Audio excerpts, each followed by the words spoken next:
영광의 자유라는 제목으로 말씀을 살펴보겠습니다. 저는 로마서를 읽다가 오늘 로마서 8장 21절에 나오는 하나님의 자녀들의 영광의 자유에 이른다.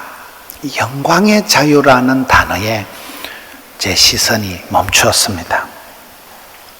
여러분, 우리가 하나님을 이해할 때, 성경을 이해할 때 우리 하나님 아버지를 한 단어로 소개할 수 있는 단어는 영화로우신 하나님이다. 천국을, 하나님 나라를 설명할 수 있는 한 단어는 영광스러운 것이다. 성도가 살아가면서 가장 소망하는 것은 모든 죄에서, 눌린 데서, 병든 데서, 갇힌 데서, 아픈 데서, 가난해서 자유하는 거예요. 이 영광의 자유라는 이 단어가 저는 신앙생활을 가장 잘 설명할 수 있는 단어가 영광의 자유다. 성도의 삶의 목적이 뭡니까? 하나님을 영화롭게, 솔리데오 글로리아, 그렇거든요. 마이클 펠프스라는 미국의 그 수영 선수가 마약을 하고 허랑방탕하게 살다가 리워렌 목사님이 지은 책, 목적이 이끄는 삶, 책을 한 권 읽고 정신을 차린, 내가 향방 없이 이렇게 허랑방탕하게 방황할 일이 아니고 내 목적, 인생의 삶의 존재의 이유가 뭐냐, 하나님의 영광을 위해서 살아간다는 그 책 하나에서 정신을 차리고 그 사람이 혼자서 올림픽 금메달을 23개나 따는 그런 삶을 살아가게 된 것이잖아요. 사람은 내 삶의 존재의 목적이 오직 하나님을 영화롭게 하는 것이다. 여러분, 사람이 변화되는 것은 하나님 아버지께서 얼마나 영화로우신 분인가를 만나는 거예요. 내가 마침내 가게 될 그 천당은 어떤 것이냐, 영원하신 하나님께서 영생의 복을 주시는 그 영광스러운 천국이 나를 위해서 예비되어 있다는 그 사실을 깨닫고 나면 이 세상에서 삶의 품격이 확 달라집니다. 여러분, 이사야 선지자가 날개 6 달린 천사 자체가 영물인데 날개 6 달린 천사가 하나님을 배울 때 너무나 찬란하고 영광스러우니까 감히 두 눈이 부셔서 보지를 못하고 두 눈으로, 두 날개로 얼굴을 가리고 두 날개로 자기 더러운 발을 가리고, 뭐 천사가 뭐 발톱에 무좀이 있었겠어요? 뭐가 있었겠어요? 그 천사마저도 하나님의 영광스러운 앞에 몸둘 바를 모르고 6 날개를 가진 천사가 날면서 거룩하다, 거룩하다, 거룩하다, 하나님의 영광을 목도한 이사야 선지자가 하나님의 영광에 압도가 돼가지고 화로다나 여망하게 되었다. 하나님의 너무나 찬란한 영화로우신 모습과 자기 자신의 너무나 초라한 비천한 더러운 모습이 대조가 되면서 그 딜레마를 천사가 핀수를 가지고 해결을 하잖아요. 그때 완전히 새로워진 이사야가 하나님이 내가 누구를 보내고 할 때 주님 제가 가겠습니다 이렇게 자원하는 거거든요.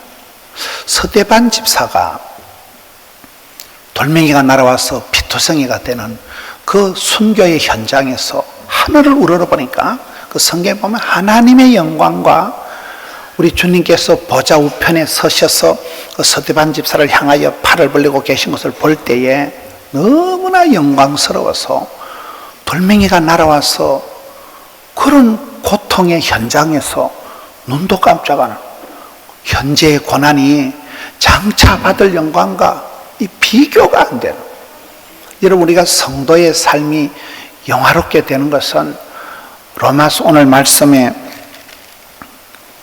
30절에 보면 구원의 과정이 있어요. 구원의 코스가 있어요. 하나님이 인생을 구원해 주는 코스의 결론이 뭘까요? 하나님 미리 작정, 미리 예정하신 자를 부르시고, 소명, 부르신 자를 의롭다고 도장을 확 찍어주시고, 칭해 의롭다 하신 자를 마침내 영화롭게 하시는 거예요. 저와 여러분이 아무리 비천하고 연약하고 부족하고 죄의 털터리가 되어 있어도 하나님 우리를 기어이 견인하셔서, 이 성도의 견인이라고 하는, 하나님이 질질 끌고 가서 마침내 찬란한 눈부심, 영광스러운 존재로 만들어 가시는 게 구원의 코스예요. 여러분, 하나님의 성전은 어떤 것이냐? 성경의 많은 부분에 하나님의 성전은 여호와의 영광이 구름처럼 빽빽하게 머물러 계신 곳이 하나님의 교회입니다. 교회의 영광, 순전한 기독교, 영화로우신 하나님, 하나님을, 교회를, 천국을 설명하는 핵심 단어가 영광이라는 단어더라고요. 그리고 우리 하나님께서는 성도의 필요를 채워주실 때 빌립보서에 보니까 째째하신 하나님이 아니고 영광의 그 풍성한 대로 성도의 필요를, 성도의 모든 것을 채워주시는 분이다. 영광 시리즈로 나가는 거예요. 우리 여기 김종관 집사님이 계신데 비행기 운전하는 분이에요. 비행기 조정하시는 분이 아들, 딸 이름이 하늘 영광이더라고요. 보니까 자기가 늘 하늘 위에서 비행기를 운행하시니까 아들 이름은 영광이고 딸내미 이름은 하늘이고 그래요. 둘 다 이제 시집장가 같지요. 늘 그런 집사님의 삶이 비행기를 이렇게 조정, 하늘을 누비면서 아들 이름은 영광이, 딸내미 이름은 하늘이, 둘 다 결혼했어요. 여러분, 성도의 삶의 핵심이 영광과 자유라니까요. 저는 이 로마서를 읽어나가면서 우리 하나님을, 천국을, 교회를 가장 잘 설명할 수 있는 단어는 영광이구나. 그 영광이 어떠함을 알게 되면 여러분 최고의 그런 눈부신 찬란한 영롱한 영광스러운 어떤 명품이라 할까요? 어떤 데 가보면 전율이 일어나잖아요. 이야, 진짜 좋다. 너무 좋다. 그 아름다운 영화로운 것을 맛을 보고 나면 사랑하는 부모님도 모시고 가고 싶고 그렇잖아요. 사랑하는 가족과 함께 가서 그 멋진 곳에서 밥을 먹고 싶고 이런 마음이 일어나는 거죠. 천당은 그런 곳이에요. 천국은 영화로운 곳이에요. 눈부신 곳이에요. 기독교를 대표할 수 있는 단어가 믿음, 소망, 사랑이잖아요. 믿음이가 역사하고 소망이가 인내하고 사랑이 수고를 하는 거. 믿음, 소망, 사랑이 만날 때 아름다운 카리스마가 나타난다. 한국 사람들이 가장 좋아하는 성경 구절이 항상 기뻐하라, 쉬지 말고 기도하라, 범사에 감사하라. 그 성경 구절이에요. 미국 사람들이 가장 좋아하는 성경 구절은 아무것도 염려하지 마라, 감사함으로 아뢰면 하나님 평강이 너희 마음과 생각을 지키신다는 말씀이에요. 여러분, 신앙생활에 건강한 4대 축이 있는데 건강한 신앙생활을 위해서는 4가지가 있습니다. 그게 말씀과 기도와 교제와 사귐이다. 전도다. 4가지의 소리가 다 건강한 균형을 갖춰야 됩니다. 복음의 핵심은 십자가와 부활이다. 지금 한국 사람들이 제일 좋아하는 기독교를 대표하는 그 복음의 체계의 가장 중심이, 핵심이 십자가와 부활이에요. 왜 그럴까요? 십자가라는 존재는 하나님은 영화로우신 분인데, 아니 교회는 여호와의 영광이 구름처럼 빽빽한 곳인데, 아니 인생을 구원해서 하나님은 우리를 지옥에 끌고 가는 분이 아니고 마침내 영화로운 존재로 기어이 그 성화의 견인을 해가시는 분이 우리 하나님이신데, 문제는 로마서 3장에 보면 모든 사람이 죄를 범하여서 하나님의 영광에 도달이 안 되는 거예요. 하나님의 본심은 우리를 영화롭게 만들어 주시고 싶은데 모든 사람이 구원받고 영생의 복을 받아서 영화로운 그 천국에 들어가길 바라시는데, 아담의 후손들은 모든 사람이 100% 토탈 커럽션, 전적인 부패한 존재, 100% 모든 사람이 죄를 지어서 하나님의 영광이 이룰 수가 없다는 거예요. 이 딜레마를, 이 간격을 해결하기 위해서 영광의 본체이신 예수님께서 하나님의 영광을 포기하고 내려놓고 이 땅에 내려오셔서 미천한 인생의 모습, 말씀이 육신이 되어서, 로고스가 사르케가 되어서 말씀이 육신되어 이 땅에 오셔서 그 하나님의 독생자의 영광을 보니 은혜와 진리가 충만하더라, 이렇게 되거든요. 그 예수님께서 하늘 영광의 본체이신 그분이 그걸 포기하시고 이 땅에 사람의 몸을 입으시고 저와 여러분 같이 문제투성이고 연약하고 죄를 짓고 그런 인생의 몸을 입으시고 우리를 체휼, 우리의 어떤 것을 직접 경험하시면서 우리와 입장을 같이 하셔서 말씀이 육신이 되신 성육신이 되셔서 그분이 이 땅의 고난의 제일 클라이막스가 뭘까요? 십자가죠. 고난을 당하시고 십자가상에서 보혈을 흘리심으로 그 십자가가 예수님의 복음의 핵심이라. 십자가에서 죽으심으로 끝난 것이 아니고 그분이 죄와 사망과 흑암의 어둠의 권세를 파하시고 자유하신 거예요. 이기신 거예요. 부활하신 거예요. 그것이 십자가와 부활이 복음의 핵심이 되는. 기독교는 순전한 기독교다. 교회는 영광스러운 교회다. 포도원교회는 생기와 소망이 넘치는 곳이다. 이렇게 예수님께서 이걸 만들어 주셨다는 거예요. 그런데 누가 이 영광을 깨트렸을까요? 왜 우리가 이 자유를 누리지 못할까요? 순전한 기독교가 아니고 때로는 혼란한 기독교, 시끄러운 교회가 되기가 쉽습니다. 생기와 소망이 넘치는 포도원이 아니라 어떨 땐 내가 기가 죽고 혼란하고 의기소침하고 그렇게 되기가 쉬운 이유는 죄가 들어와서 이 하나님의 영광을 가디워 버렸다는 거예요. 여러분, 저는 성경을 보다가 엘리 집안을 이렇게 보면서 엘리 집안이 망한 이유가 뭘까요? 하나님의 영광을 감당을 못해서 그런 거예요. 며느리가 들어왔는데 이 며느리가 신앙의 삶을 살아가지 않고 며느리가 현실만 보고 입방정을 깨방정을 떠는 거예요. 이 망할 놈의 집구석, 하나님 영광이 떠나버렸네. 이가 하나님 영광이 떠나버렸다고 조잘거리니까 말한 대로 되는 거예요. 그날 시아버지 죽고 그날 신랑 죽고 그날 자기도 죽고 그날 하나님의 영광의 핵심 법궤를 빼앗겨버리고 그 집안이 배가 망신하는 거예요. 그 핵심이 하나님의 영광을 우리가 감당을 해야 되는데 하나님의 영광을 감당을 못해버려서 엘리 집안이 무너진 거예요. 성경을 이렇게 보시면 하나님의 거룩하심과 영광이 셋도로 흘러가요.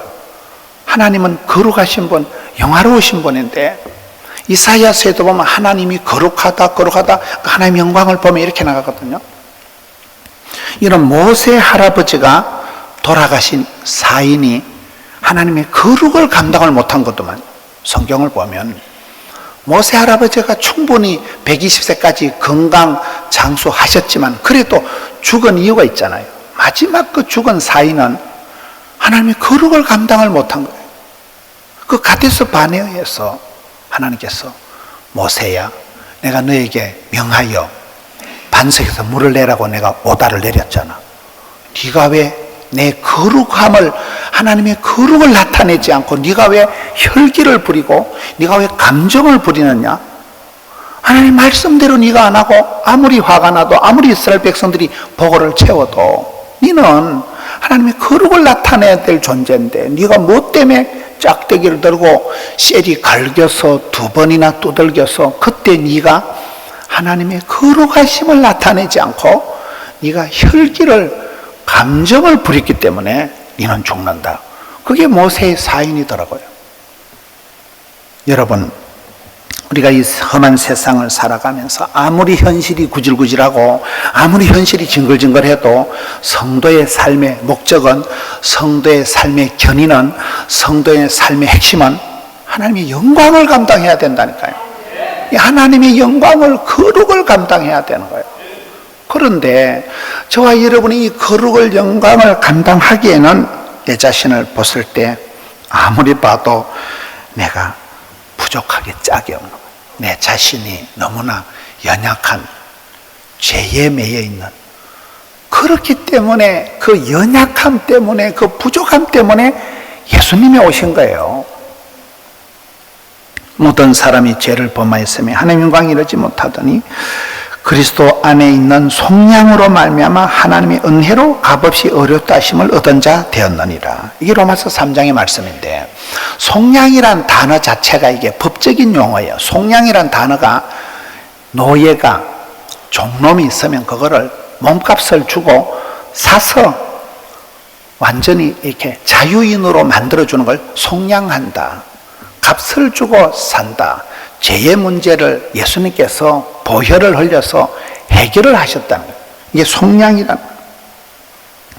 죄가 들어와서 하나님 영광을 가리우고, 엘리 집안 같은 경우는 하나님 영광을 감당을 못해서 망했는데, 예수님께서 죄인의 노예의 몸값을 주고 이걸 종의 신분에서 풀어놔서 완전히 자유인으로 만들어 주셨다.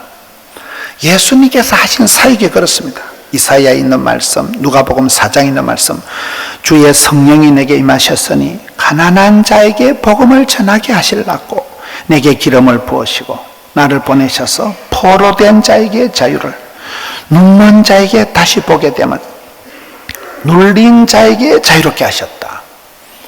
여러분, 감옥에 갇힌 사람이 석방, 무죄, 그게 최고잖아요. 병든 사람이 치유가, 회복이, 건강 회복이 최고잖아요. 눌린 자에게 자유를, 갇힌 자에게 자유를, 앞을 못 보는 자에게 에바다 열어주시는 분이 우리 주님이 하시는 일이라니까. 어제 저녁에 삼부자 초청부흥회 그 김장한 목사님의 장남 김요셉 목사님이 일생을 살아가면 자기의 소명은 뭐냐? 헷갈림에서 풀어주는, 그게 자기는 일생의 소명이다 이러시더라고요. 엄마는 미국 사람, 아빠는 한국 사람, 평생을 그렇게 정체성의 혼란함을 느끼며 살아가다가 그 헷갈림에서 아버지의 사랑, 그 예수님의 사랑을 깨닫고 나니까 자기는 헷갈림에서 자유를 얻었다 이랬잖아요. 사도 바울의 메시지의 핵심이 자유더라고요. 자유. 우리는 자유, 대한민국에서 살아가니까 자유가 얼마나 소중한 걸 잘 모르겠지만, 북한의 동포들이, 여러분 고통당하고 있는, 그런 억압당하고 있는 사람들은 자유가 얼마나 소중하겠어요. 눌린 것에서 자유하고, 막힌 것, 병든 것, 갇힌 것에서 이 자유라는 단어가 얼마나 위대한 단어인지 모릅니다.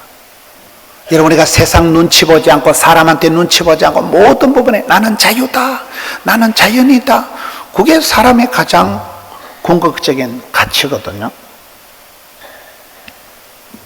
그런데 이 자유라는 것이, 이 영광이라는 것이 고난을 통해서 이게 깨달아진다는 거예요. 고난의 과정이 없으면 사람이 철이 안 든다는 거예요. 징글징글한 현실 속에서, 구차한 현장 속에서 고난의 과정을 통해서 십자가를 거치면서 이 하늘의 영광이 얼마나 위대한가를 깨달아간다는 거예요.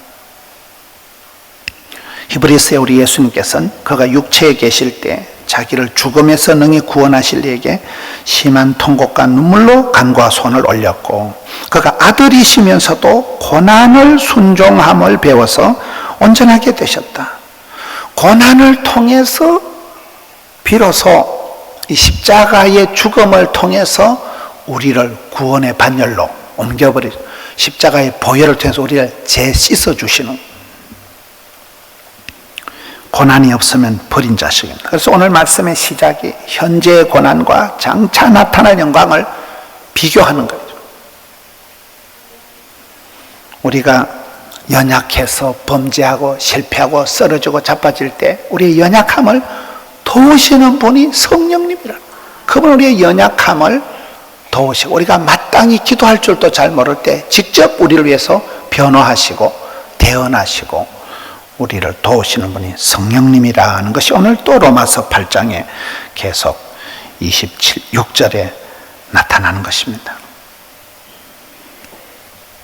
여러분, 참된 해방이, 참된 자유가, 참된 치료가 어디서 나타납니까?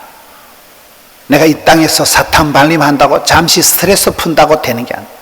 예수 그리스도의 이 십자가의 보혈, 부활의 영광, 이것을 통해서만이 우리에게 나타나기 때문에, 그래서 우리가 찬송할 때도 최후 승리 얻기까지 주의 십자가를 사랑하리, 빛난 면류관 받기까지 험한 십자가를 붙들겠네, 이렇게 나가는 거예요. 우리의 신앙생활에 하나님이 얼마나 영화로운 분이신가, 천국이 얼마나 영광스러운 곳인가를 우리가 자꾸 생각을 해야 됩니다. 현실의 고난이, 현실의 헷갈림이, 현실의 고통이 심할수록 우리는 눈을 들어 시선 처리를 달리 해야 됩니다. 이 땅의 시기와 질투와 비비불불, 비비불불이 뭐라 그랬어요? 비교하고 비판하고 비난하고 불불, 불순종하고 불평하고, 그런 비비불불이 아니라 미인대칭. 얼굴에는 미소가, 만나면 인사가, 인사 속엔 대화가, 대화 속엔 칭찬. 그쪽으로 이렇게 방향이 바뀌어져야 된다. 관심 분야가 달라져야 됩니다. 좋으신 하나님, 영화로우신 주님, 그 천국의 천당의 교회의 영광을 생각하면 이 시시뻥뻥한 현실에 여러분, 이 땅의 나쁜 것에 대해서 내 마음을 위치 이동을 해야 된다. 내 입술에 고백을 선택을 한다는 것은, 나쁜 것은, 다른 것은 포기한다는 것이거든요. 어떤 그런 비비불불에 대해서는 알려고 하지도 않고, 알고 싶지도 않고, 관심이 달라져야 돼요. 오늘 말씀의 흐름이, 우리는 원래 죄의 종로로 타는 그런 사마귀, 사탄마귀, 귀신에게 눈치 보고 끌려다니던 존재가 이제는 하나님의 자녀가 되고 예수님의 종이 됐다. 종도 종 나름이요. 여러분, 죄의 종이 되고 마귀의 종로로 타면 결국은 도적놈은 와서 빼앗고 죽이고 멸망시키는 게 결론이지만은, 하나님의 자녀가 됐다, 예수님의 종이 되면 하나님의 결론은 인생을 견인해서, 성도를 견인해서 마침내 영화롭게 만든다니까요. 그게 오늘 말씀의 30절 결론이에요. 여러분, 종도 종 나름이죠. 부산중앙교회 김광일 장로님이 계셨어요. 그분이 변호인 영화에 나오는 노무현 대통령을 이렇게 스카우트해서 자기 밑에서 법조인으로 키운 사람이 김광일 변호사 장로님이십니다. 그 장로님이 저희 집안에 아재뻘 되는, 족보를 이렇게 보면 저는 이렇게 대통령 비서실을 했다는 것은 나는 약간 대통령의 종이다, 시종이다, 그래 시시뻥뻥하게 생각했거든요. 근데 그 대통령 비서실장이 큰 벼슬이더만, 거기 한 장관급에 되는 벼슬이더만요. 여러분, 종이라는 것이 뭡니까? 사람이 가장 행복할 때는 가장 위대한 분이 나를 꽉 잡고 있을 때예요. 어린 아기가 아빠가 어린 아가야 손을 꽉 잡고 있을 때 걔는 자빠질 자유가 없는 거예요. 그렇잖아요. 가장 위대하신 분이 나를, 너는 내 것이다, 너는 내 종이다, 완전히 나를 주장하고 사로잡을 때가 가장 행복하고 자유로운 거 아니겠어요? 우리는 그런 죄의 사탄, 마귀, 귀신의 종로로 타는 존재가 아니라 이제는 내가 자원해서 이제는 하나님의 자녀가 되고 예수님의 종이 된다. 그 종의 기쁨이 말로 할 수 없는 거예요. 종의 자유, 종의 행복. 종이 뭐 주인마님, 대감마님처럼 걱정할 게 뭐가 있어요? 모섬처럼 번긋하게 저는 밥만 먹고 자빠져 자면 되는 건데. 종이라는 존재가 말로 할 수 없는 그 행복이, 걱정이 없는, 고민이 없는 자유가 있다는 거예요. 크리스찬의 삶은 내가 억지로 노력해서 만들어지는 것이 아닙니다. 성령님에게 이끌려 살아가는 사람은 내가 담배를 끊으려고, 술을 끊으려고 애를 쓸 필요가 없어요. 어느 순간 성령의 힘을 입어서 내 속에 자유가 오는데, 뭐 먹든지 마시든지 저절로 술이 끊어지고 담배도 그냥 구역질이 나고, 그런 그 때가 온다는 거예요. 고난의 과정을, 고난의 터널을 통하면서 정신이 드는 거예요. 내가 그렇게 좋아하던 것이 시시해지고, 어느 순간 자연스럽게 금주가 금년이 된다는 거예요. 17세기에 많은 유럽 사람들이 아메리카로 이주를 하였는데 두 종류로 나누어지더라고요. 남미 쪽으로 간 사람들은 라틴 민족인데, 그 사람들은 금덩어리를 찾아서, 황금과 불을 찾아서 남미로 간, 아르헨티나, 브라질로 간 그 사람들은 대체적으로 보면 부패와 침체와 좌절과 불평등에 빠져버리는. 그런데 북미로 간 사람들은, 앵글로 색선족은 신앙의 자유를 찾아서 옮기는 거예요. 그 사람들은 대부분 자유와 번영을 누리는 캐나다와 미국 중심으로 이렇게 인종이 편성이 되더라고요. 금덩어리를 찾아간 사람은 결국은 실패하고 좌절하고 엉망진창이다. 그런데 신앙의 자유를 찾아간 사람, 여러분, 우리가 미국을 여행을 해보면 유럽의 그 체코 프라하 이쪽에서 잔 후스라는 사람이 그 종교개혁의 뿌리예요. 그분이 성경을 보고 그분이 신앙의 지조를, 신앙의 중심을 가지고 개혁운동을 하다가 그 당시에 로마 캐토릭에 압제해서 화형을 당합니다. 사람을 불러 태워 죽이고 이러니까 신앙의 자유를 찾아 사람들이 유럽으로 흩어지다가 또 독일에서 고통을 당하고 영국에서 고통을 당하다 그 사람들이 메이플라워 배를 타고 미국으로 신대륙으로 신앙의 자유를 찾아서 이민을 가잖아요. 떠나가잖아요. 그 사람들이 미국 사회에서 자리를 잡으면서 제일 중앙에 교회를 짓고 신앙의 공동체를 이루면서 그 사람들이 자유와 번영을 누리고 세계 경제의 핵심이 돼버린 거예요. 가치관의 문제입니다. 여러분, 우리가 신앙생활을 할 때에 진리의 말씀을 따라가야 되는데 진리를 알지니 진리가 너희를 자유케 하잖아요. 근데 우리가 어느 날 보면 진리의 말씀에 불순종해서 내 마음의 영혼의 자유를 빼앗겨버려요.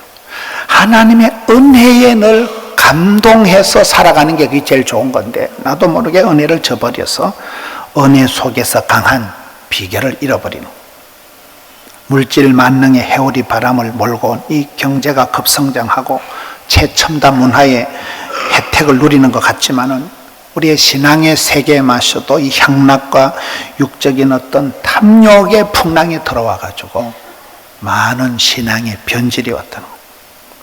하나님의 교회가 신앙생활이 하나님의 영광에 다시금 초점을 맞춰서,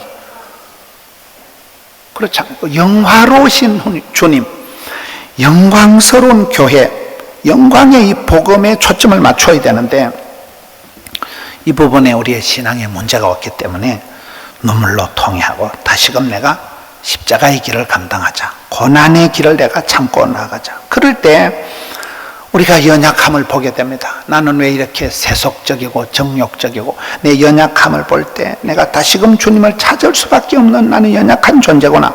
그런 심령이 될 때 오늘 본문에 보면 성령님이 내 연약함을 도와주셔서 하나님 아버지께서 우리를 구원해 주시는데 질질 끌고 오라서 견인을 해서라도 마침내 부르시고 의롭다 하시고 영화로운 존재로, 영광스러운 존재로 만들어 가신다니까요. 신실하신 주님께서 성도를 견인해 가시는 거예요. 차가 퍼졌을 때 레카차가 와서 끌고 가듯이 하나님께서 우리를 그렇게 견인하신다. 그렇게 기어이 영광스러운 존재로 화하기까지 인도하신다. 약점이 많고 수치가 많은 인생을 불러서 소명해서 의롭다 하시고 마침내 영화롭게 만들어 가시기 때문에 그 하나님의 영광을 드러내시기까지 우리 신앙의 초점이 그런 내 연약과 내 부족과 죄악이 아니라 눈을 들어 서대반 집사와 같이 시선 처리를 잘해야 돼요. 이사야와 같이 하나님의 영광을 목도하는 교회의 영광, 순전한 기독교, 하나님이 얼마나 영화로운 분이신가, 천국이, 하나님의 성전이 구름과 같이 영광이 빽빽한 곳임을 늘 생각을 하고 이 영광의 존재, 신앙의 그런 영광을 된식내지 말아요. 하나님의 거룩을 훼손하지 않는, 나는 그럴 수밖에 없는 연약한 인생이지만은 주의 보혈의 공로를 힘입어서 성령님의 도우심을 힘입어, 그래서 기도보다 말씀보다 성령보다 앞서지 말자. 내가 설치고 내가 고집부리고 내가 혈기를 부리는 건 아무것도 아니에요. 육신의 정욕, 이생의 자랑은 부끄러운 거예요. 아무것도, 그거는 인생을 황폐하게 만드는 거예요. 다시금 이 하나님의 영광, 천국의 영광을 여러분 상상을 해보세요. 상상을 해보시고 그 영광의 자유를 우리에게 주시는 분이 바로 주님이 하신 일이에요. 그냥 시시한 자유가 아니라니까요. 그냥 잠시 평안이 아니라니까요. 영생의 복을 주시는, 영원하신 하나님, 영화로우신 분, 영광의 자유를. 저는 옛날에 대학 다닐 때 어려울 때 그 빌립보서 성경을 보는데 우리 하나님은 째째하신 하나님 아니고 영광의 풍성한 대로 너희 모든 쓸 것을 채우신다는 거예요. 현실은 얼마나 힘듭니까? 현실은 이번에 태풍 나가지고 다 떠내려가고, 태풍 나가지고 오늘 일부 예배 때도 그 가구점이 완전 침수가 되고, 양산의 가구점. 많은 성도들이 지진이 나니까 자꾸 불안하다는 거예요. 그렇잖아요. 이 땅에 그런 현실은 많은 어려움이 있지만 우리가 늘 눈을 들어서 영화로우신 하나님, 찬란한 영광의 천국을 내다보면서 이 현실을, 고난의 길을 감당을 해야 돼요. 현재의 고난은 장차 나타날 영광과 촉히 비교할 수 없기 때문에 우리 주님께서 가신 그 십자가의 길을, 우리도 이 길을 영광스럽게 감당하는 우리 성도님들 되시기를 축원합니다. 우리 아버지 하나님 감사합니다. 주의 백성들이 현장에서, 현실에서 지치고 상하고 헷갈리는 인생을 살아가지만 영화로우신 주님, 영광의 주님께서 주의 백성들을 기어이 견인해서 마침내 영화로운 존재로 화하여 시켜 주실 줄로 믿습니다. 현실의 고통을 감수하고 고난의 잔을 맞아 마셔서 이 땅의 고난의 길을 걸어서 마침내 주의 영광에 동참하는 주의 백성들 되게 하여 주시옵소서. 북녘의 동포들을 언제까지 버려두지 마시고 복음으로 하나 되는 통일 대한민국 만들어 주셨고, 이 땅의 병고로 여러 가지 물질의 압박으로 고통당하는 자녀들에게 주의 자유를 주시옵소서. 진리로 자유케 하여 주시옵소서. 새롭게 하여 주시옵소서. 예수님 이름으로 기도하옵나이다. 아멘.